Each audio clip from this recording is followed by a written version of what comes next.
long before the maps were finished and borders had names. There stood a small walled city at the edge of the desert. Its people believed the sand remembered everything.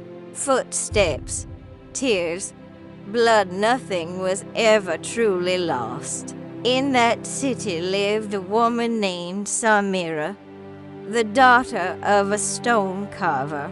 She grew up listening to the rhythm of hammer against rock, learning early that some things lasted longer than people.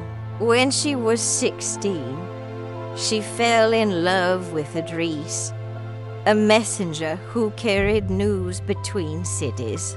He brought stories from beyond the horizon, and when he spoke, Samira felt the world stretch wider.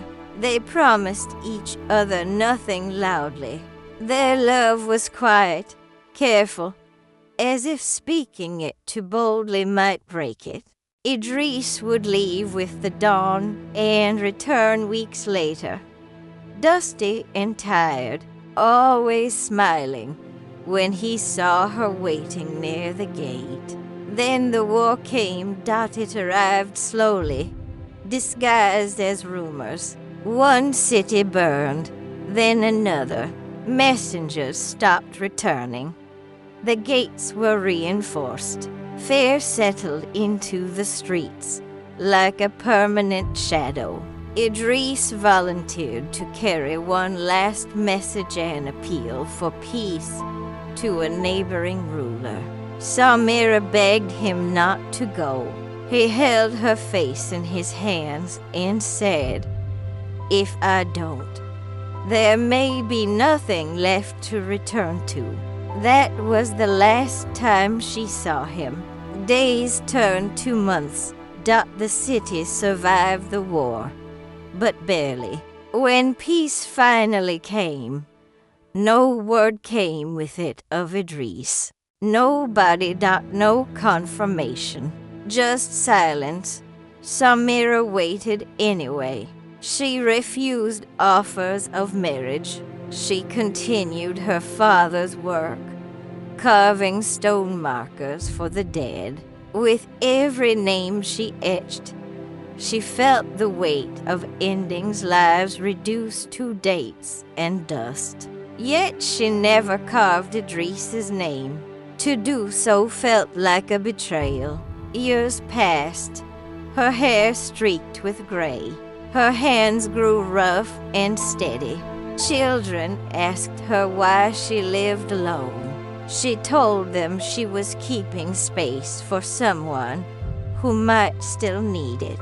One evening, decades later, a traveler arrived at the gate, limping and scarred. He carried an old satchel, its leather cracked with age. Inside was a message sealed with a faded mark. Idris's mark. The traveler explained. Idris had been captured. He had lived as a prisoner for many years, forced into labor, always believing Samira was dead. When he finally escaped, his body was too weak for the journey home.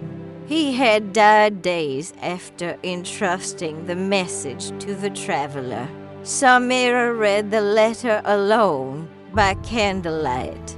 Idris wrote of love, of regret, of hope that somehow time had been kind to her. He ended with, "If you are alive, know that you were my home." Samira wept for the first time in years. The next morning, she carved a single stone, not a grave, but a marker by the city gate. It bore no dates, only two names, side by side. Long after Samira was gone, travelers still touched the stone before entering the city. They said it reminded them that love could survive distance, war, and even time, but not without leaving scars behind.